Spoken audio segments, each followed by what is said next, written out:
Hey, what's up everybody? Joshua Casper back at you with Plugin Boutique, and today we're checking out Decapitator in 2 Minute Tuesday style. 2 Minute Tuesday is a video series where we show you how to do something in under 2 minutes using a plugin available on our website. Of course, links in the video description if you want to check it out. Today we're going to be using Decapitator to make a nice character-driven snare drum using some of the saturation and distortion that's available to us inside of this beautiful little plugin by Soundtoys. So let's go ahead and listen to the track we're working on.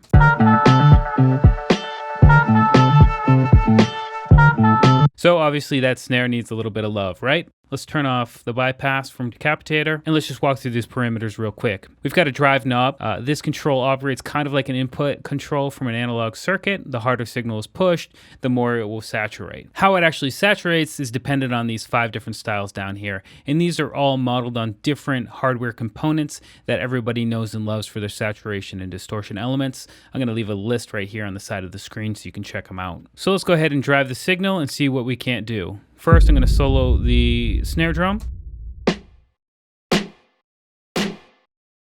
You'll notice I'm at 100% wet, and I always start like this just so I can really understand what the effect is doing to the sound, and then I'll obviously roll back into the dry and just add that character that I'm looking for.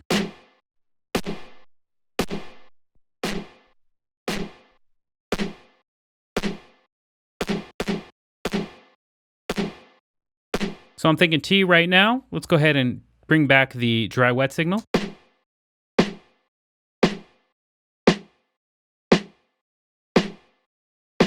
So hopefully you can already hear how great it is. Now that's essentially the tip.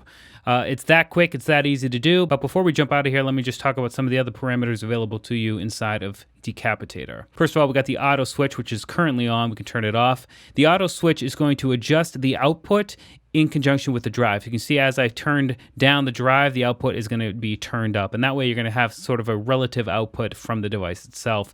Very, very useful to have. The punish button adds an extra 20 dB of gain to the signal being sent through the Decapitator. So you're going to get even more distortion. Let's go ahead and check it out.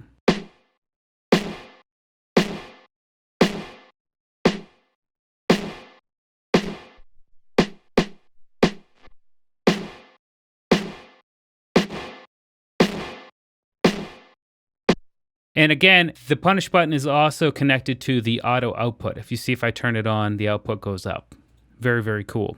We also have thump. Thump has a few dB of low frequency boost right at the low cut frequency. This is similar to what's called a head bump of old school analog tape recorders, and it's one of the reasons that recorders can sound really fat. So it might be a good idea, especially since we're using this on a snare, to go ahead and activate that and then maybe pull up the low cut just a little bit to where the snare is actually hitting.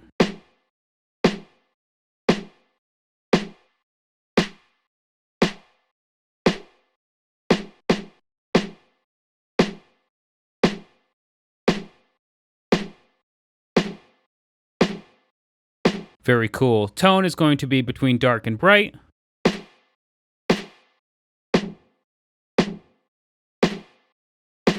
For this particular snare drum, I'm thinking a little bit towards the brighter side.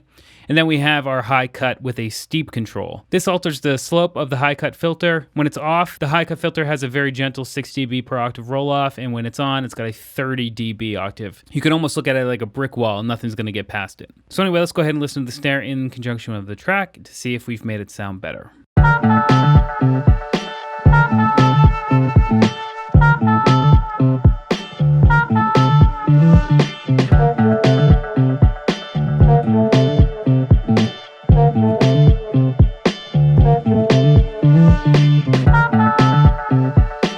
I think so. Definitely fitting in the vibe of the track, and it's got that character, that saturation and distortion that's really quite common in old school flavored snares and percussion. Anyway, Joshua Casper here for Plugin Boutique, 2 Minute Tuesdays. I'll see you next week.